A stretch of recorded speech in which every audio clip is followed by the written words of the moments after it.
Welcome to Mafia, the Old Country, a game where you rise to the criminal underworld by lifting boxes, cleaning up horse waste, and occasionally stabbing union reps in the name of family honour. It's a heartwarming tale about loyalty, betrayal, and what happens when you give a man with no qualifications access to firearms and a wine delivery route. Our journey begins in a charming little place called Tremore. I play as Enzo, a man with no money, no prospects, no visible understanding of workplace safety.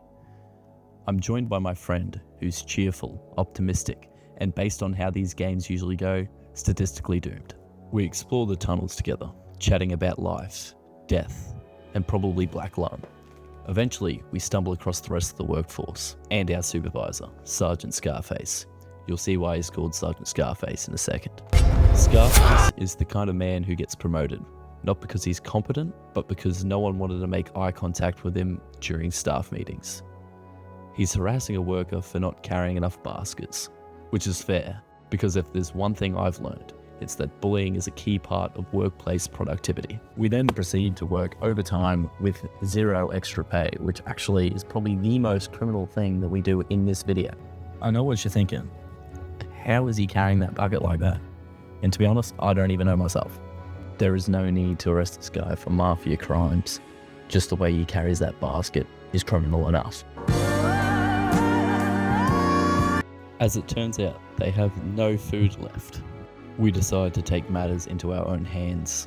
There's a locked storeroom nearby, and we're very hungry, and only slightly ethical. To decide who goes first, we settle it like mature adults, with a game of rock, paper, scissors. My friend, for reasons only known to him and possibly a head injury, chooses shoot, which isn't even a real option, but I respect the confidence. Technically I win, but morally, he just outplayed me. I then proceed to steal the bread from the incredibly secure facility. Oh, wait, I could have just climbed right through this window. Maybe next time. Just as we're settling in to enjoy our crime snacks, people start shouting. Some workers never came back from their shift, which is worrying because there are only two things that happen in a mine, working or dying. We're sent in to check it out, because when something dangerous happens, management always sends the guys with no weapons and zero emotional stability. We find them. They're dead. All of them. And before we can do anything useful or say something profound, the mine begins to collapse. My friend and I start running. Not walking briskly, running. For our lives. Through fire, falling rocks, and what's probably several health code violations. We finally make it to the exit. Fresh air, daylight, hope. But just before my friend steps out, he stops. Why? Because he forgot his purse. Yes, his purse. Not his wife, not his child. A little leather bag full of sentimental nonsense and probably 3 lira. It's sad, tragic, and completely expected. I cope with this grief the only way I know how. Blaming someone else. I blame Scarface. Whether or not it's actually his fault doesn't matter, because at this point, I need to stab something just to feel something. So I challenge him to a knife fight, as one does in any rational workplace disagreement. I thought I was dead because of you. Steel clashes, blood spilled. HR would not approve. You wanted to fight. Oop. That's a lot of damage. A lot of fighting you over a pile of bombs, huh?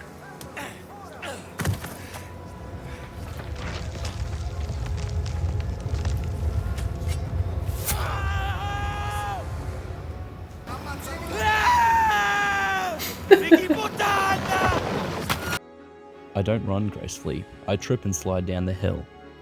It's not heroic. It's not elegant. But it's technically an escape. And at this point, I'll take it. I climb on a horse, which is impressive, considering I've just fallen down a literal mountain and possibly died 5 minutes ago. I then ride into the hills, away from the fire, away from Scarface, away from the corpse of my friend who died over a purse. I wake up in a barn, surrounded by men, which is always a strong start to the day. Turns out Sergeant Scarface, a man whose personality is somehow more unattractive than his face after our duel, has tracked me down and for some reason wants to kill him. I don't think I did too much to it. So I decided to engage stealth mode, which mostly involves crouching and praying that nobody notices me crawling around like a Temu ninja. Surprisingly though, it does work until it doesn't. Yes, I do get caught once or twice, but in my defense, they had eyes and functioning brains. Totally unfair. After knocking out a few of Scarface's cousins and stealing a couple of Frodo frogs from people's pockets, I know, criminal, right? I managed to stick my way into the horse stable. No more running. Just when things are looking up, Scarface shows up again. Obviously just trying to aura farm and wants to give us villain monologue. But then, plot twist, we've actually wandered into Don Teresi's turf. Now, normally walking into a mob boss's territory would be considered a bad life decision. But Enzo's tired, and he's got a pretty cool outfit on. The Don. Can This you is work? literally why he's the Don. Not as a minor. Yes. So now, after escaping Sergeant Scarface and riding a horse like a budget cowboy, I've now been recruited by the Mafia. But not as a hitman, not as an enforcer, but as a delivery man. My first task is lifting boxes. No idea what's in them. Probably weapons, possibly body parts, or maybe just some expired pasta sauce. I don't ask questions. I just lift things and put them over there. Then it's off to the stables, where I'm trusted with the prestigious job of shoveling horse crap. It's nice to feel valued. I always dreamed of working in organised crime. I just didn't think it would involve this much feces. Well, non-human feces. Just as I begin contemplating my life choices and whether it's too late to become an accountant, she walks in. She gives me a look, not just a normal look, but that look, the kind that says, "You're clearly beneath me socially, hygienically, and legally." But I'm really into it. Naturally, I respond with my usual charm, standing perfectly still, blinking too much, and internally panicking. Remember, gentlemen, always look your best when cleaning up manure. You never know when love, or at least a confusing crush, might walk through the door. She leaves as quickly as she arrived, as another statistic of females who leave feeling dissatisfied after talking to me. Chapter 2 begins with a new friend, Luca, telling me we've got jobs to do, which is Mafia code for things that will absolutely get you arrested if anyone had the guts to report them. Our task? Escort some wine deliveries to the countryside, because apparently the Mafia dabbles in logistics now. I didn't join organised crime to be a delivery boy, but I guess I didn't have much of a choice in joining anyway. So I was supposed to be delivering wine. A simple job, really. But instead, I somehow find myself walking in circles like a confused toddler trying to find his mum at the supermarket. Just a note, guys, if you ever find yourself walking in circles, just own it. Pretend it's a tactical perimeter check, or just blame the GPS, even if it is 1904. It is now becoming clear that I'm being accepted into the Mafia family, as I've now been told to pick out and choose a knife. I mean, nothing screams we are boys like having a knife fight with real blades when teaching. I mean, at least we have a similar experience. Luca has worked years in the Mafia as a right-hand man to the Don, and I've worked years as an underground mine and had one fight where the damage was a nick to the face. I am surprised that Luca did take this fight. After killing Luca, I quickly escape on my horse. Okay, that's not true, but we did run into town to attend an event. This is perfect for Enzo, who's been working flat out for months without rest. He can finally enjoy watching a horse race and unwind. Never mind. Turns out the rider was drinking the night before. I know that feeling. And cannot race. So logically, the next person in the saddle is the delivery boy. Typically, a promotion like this comes with a pay rise, but I'm unsure how to approach that conversation. Maybe I'll speak with HR. For reasons still unclear to me and my therapist, I've now entered into a horse race, because nothing says rising Mafia associate like competitive equestrianism. Right out of the gate, I embrace the time-honoured tradition of winning by being an absolute menace. Instead of focusing on speed, I dedicate myself to the noble art of pushing other riders directly into walls. They don't fall off, no ragdoll physics, no dramatic wipeouts, just solid bank against the wall followed by a minor drop in morale and velocity. Apparently, the developers didn't expect players to use such sociopathic tactics on horseback. So instead of a glorious crash, the other riders just politely bounced off. I know what you're thinking. It's cheating. I mean, I'm a part of the Mafia. It was always bound to happen. Against all odds and every principle of good sportsmanship, I win the race. The crowd goes wild. Or maybe they're booing. Hard to tell over the sound of me being amazing. After the sweet taste of victory, I'm rewarded with being allowed to deliver wine for the mob. On the way, I bump into Isabella, the Don's daughter, again. She appears out of nowhere, like she's been tracking my movements, or conveniently appears whenever I smell vaguely of horse sweat and poor decision making. We walk together. I carry the wine, she carries the vibe. It's almost romantic, in a you're technically still a mob errand boy kind of way. Out of nowhere, this guy steps in front of us. Looks familiar. Turns out he used to work for Sergeant Scarface. So he's not here for a drink and a handshake. He says something vague and threatening, like all good henchmen do, because subtlety isn't in the vocabulary. He knocks the wine straight out of my hands.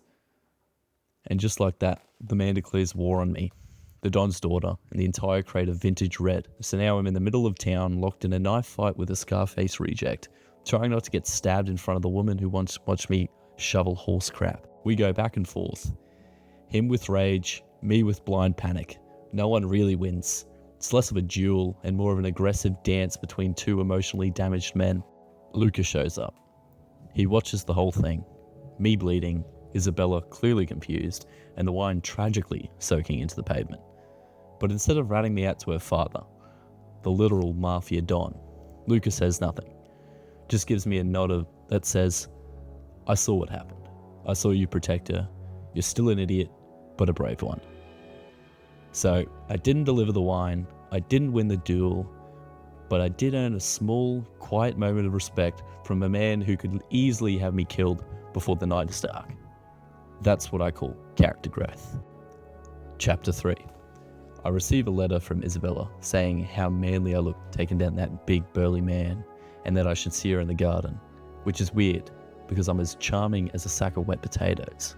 I approach her in the garden and I don't say a word, because when you're me, silence is the only safe option. I'm basically the human embodiment of a nervous shrug. I let her know I have zero family and no career prospects. She falls in love with me. So I tell her that I have work to do as I'm still her father's grunt. We meet Cesare, my companion for the day, and the Don's son, nephew, disappointment. It's unclear. What is clear is that Cesare desperately wants to prove himself to the family. It turns out he has a job for us, which is collection, which I'll be riding with him today. Our first stop is a shopkeeper, who's behind on his payments. He tries to act tough in front of his kid, which is adorable. So I do what any responsible adult would do. I calmly draw my firearm and remind him that unpaid debts aren't cute. They're career ending. He pays. The kid learns a valuable lesson about masculinity, finance, and the risks of raising your voice in a criminal economy. I should charge him for my services. Next, we visit the quarry, where the workers have committed the ultimate betrayal, trying to unionize. Naturally, we resolve the conflict by challenging the union leader to a knife fight. It's not exactly legal, but it's extremely traditional. I win, mostly by accident, and also because I fight like someone who's been emotionally repressed since childhood. The workers disperse. The union collapses. Cesare tells me I'm a natural negotiator. I nod, still holding the knife. I'm sent to help Leo, a man who somehow manages to look both paranoid and overconfident at the same time. Apparently the authorities seize some of his gear. Leo insists it's just tools, which is what every criminal says right before handing you a box of grenades.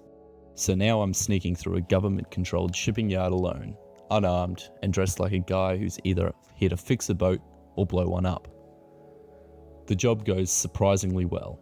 I grab the crates and get out without being arrested, shot, or yelled at, which makes this one of my most successful crimes to date. Leo's thrilled. I'm confused, and the authorities are probably still trying to figure out why half their security team was distracted by a man crouch walking for 20 minutes straight. We visit the last person for the day. He tells me someone stole his water pump, which in most cases wouldn't be my problem. But this is Mafia work. so naturally I'm expected to fix rural plumbing disputes using extreme violence. He says some thieves came in the night, took his pump and ran off. I say nothing, but mentally I add water pump retrieval specialist to my ever-growing criminal resume. We find the thieves hiding up in the hills and decide to let them know that we're here. Diplomacy fails almost instantly, mostly because we never tried it. We unload a generous amount of ammunition and the forest becomes less populated by the second. We recover the pump and dispose of the thieves in the most respectful way we know how, by tossing them down a nearby well. It's symbolic, it's poetic, it's probably a public health issue.